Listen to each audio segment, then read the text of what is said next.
이시안의 읽은 척 책방. 안녕하세요. 성신여대 겸임 교수이자 지식편의점 시안책방의 주인 이시안입니다. 가을이면요, 특별히 아프리카가 생각이 납니다. 왜 그런지 특별히 따지진 마시고요. 그래서 특별히 아프리카 작품을 소개해드립니다. 살면서 한 번쯤은 아프리카 작품을 보는 것도 좋은 의미가 있지 않나 싶습니다. 이것도요, 왜 그런지 특별히 따지진 마시고요. 아프리카를 대표하는 작가 중 한 분이신 응구기와 티용호의 작품입니다. 티용호라고도 읽고요, 시용호라고 쓰기도 합니다. 정확하게는 케냐 작가신데요. 우리나라에는 2016년에 박경리 문학상을 수상하셔서 내한하신 적이 있습니다. 응구기와 티용호는 그의 부족이 쓰는 현지어인 키쿠유어로 작품 활동을 한 것으로 유명하지만요. 오늘 소개해드리는 작품은 그가 영어로 발표한 마지막 작품이라고 할 수 있습니다. 이 작품까지 영어로 발표했고요. 이 다음부터 키쿠유어를 썼다라고 하죠. 바로 이 책, 한톨의 미랄입니다. 사실 저는 이 책을 읽으면서 아프리카 문학이니까 우리에게는 조금 낯선 이야기겠거니 하고 봤는데요. 너무나 익숙한 이야기예요. 여기 나오는 인물들의 한국 이름을 바꿔서 넣으면 일제시대 때 딱 봤을 법한 그런 이야기입니다. 왜냐하면 한톨의 미랄은요, 케냐가 정식으로 독립하기 3일 전의 이야기입니다. 주인공인 무고는요, 케냐가 영국의 식민지하에 있다가 독립을 기념하는 날 연설을 해달라는 부탁을 받게 됩니다. 무고는 마을 사람들이 단체로 수용소에 끌려갔을 때요, 끝까지 지조를 지킨 인물로요, 마을 사람들이 존경하고 있었거든요.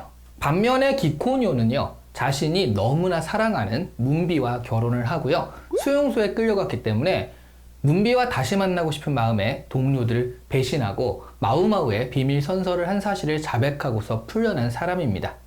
하지만 그렇게 마을로 돌아와 보니까 그토록 그리워했던 문비는요, 자신의 라이벌이자 이제는 백인 편에 붙어서 앞잡이 노릇을 하고 있는 카란자의 아이를 낳았다는 것을 알게 됩니다. 어느 시대에나 이렇게 앞잡이들은 꼭 있더라고요. 기코뇨는 문비와 같이 살긴 하지만 한없이 냉랭하게 대하면서 어떤 일이 있었는지 들으려고도 하지 않고요, 장사에만 열중해서 마을에서 알아주는 부자가 됩니다. 무고, 기코뇨, 문비, 카란자, 이렇게 네 인물이요, 중심이라고 할 수 있겠네요. 여기서 가장 핵심적인 문제는 마을에서 존경받던 무고가 사실은요, 문비의 오빠이자 마우마우의 대장격인 사람을 밀고 한 사람이었다는 거예요. 물론 사람들은 그걸 모릅니다. 그런 무고한테 연설을 해달라고 했으니까 무고는 고민할 수밖에 없어요. 그리고 결국 양심의 가책을 느낀 무고가 연설하는 날 그 사실을 사람들 앞에서 고백하게 됩니다. 그런 무고를 보면서 기코뇨는 문비를 이해하게 됩니다. 식민지 현실에서 어쩔 수 없이 자신의 신념이나 몸을 지키지 못할 수밖에 없는 약자들의 마음을 헤아리게 된 것이죠. 전체적인 줄거리는 이 정도입니다. 물론 조금 더 복잡한 인간 관계와 상황들이 있지만 중요한 것은요, 식민지 시대 피지배인으로서 겪어야 했던 정신적이고 그리고 육체적인 압박을 이해하고 용서해야 한다는 점이었어요. 그것을 용서해야 앞으로 나아갈 동력을 얻게 되거든요. 다만 여기서 중요한 핵심 포인트는요, 그러기 전에 무고의 고백이 있었다는 것입니다.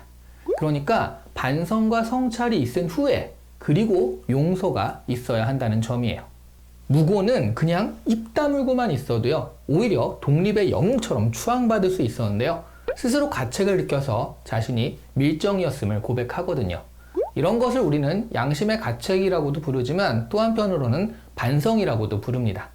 이런 반성이 있었기 때문에 과거의 일은 과거에 놓아두고요, 앞으로 갈 수 있었던 것인데요.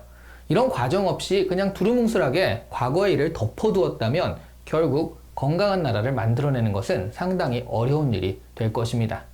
이런 거짓말을 덮기 위해 또 다른 거짓말이 필요하고요, 그 다음에 또 거짓말이 이어지게 되는 거잖아요. 결국 새로 세우는 나라가 거짓말이라는 기초 위에 세워지게 되는 셈이니까요. 무고의 용기 있는 고백으로 무고는 결국 조용히 사라지게 되었지만 불가항력으로 카렌자의 아이를 낳을 수밖에 없었던 문비는 기코뇨에게 용서받게 됩니다. 이렇게 반성과 성찰 위에 세워지는 독립 케냐는 그럼 아주 탄탄한 나라를 세웠을까요? 아쉽게도 소설처럼만 흘러간 것은 아니기 때문인지 케냐는 그 후 마우마우를 이끌었던 조모 케타냐로 시작된 38년간의 독재 정권을 겪어야 했습니다. 그가 통치하던 시절에는 안정적인 나라 중 하나이긴 했지만요, 종신 대통령이 되는 등 일당 독재 체제를 만들기도 했어요. 공과 과가 분명한 지도자예요. 케냐는 다행히 다른 아프리카 국가들처럼 내전에 휘말리지는 않았지만 경제적으로는 심각한 빈부격차에 시달리는 나라입니다. 아무래도 식민지 경험과 그 후에 이어진 정치적 상황들을 보면서 우리나라와 비교하게 되는 게 있습니다. 아프리카 나라들이요, 툭 하면 내전을 겪는 건요, 원래 다양한 부족들이 살았는데 제국들이 편리하게, 통치하기 편리하게요, 탁탁탁 끊어가지고 하나로 묶어서 나라로 만들어버렸기 때문이요.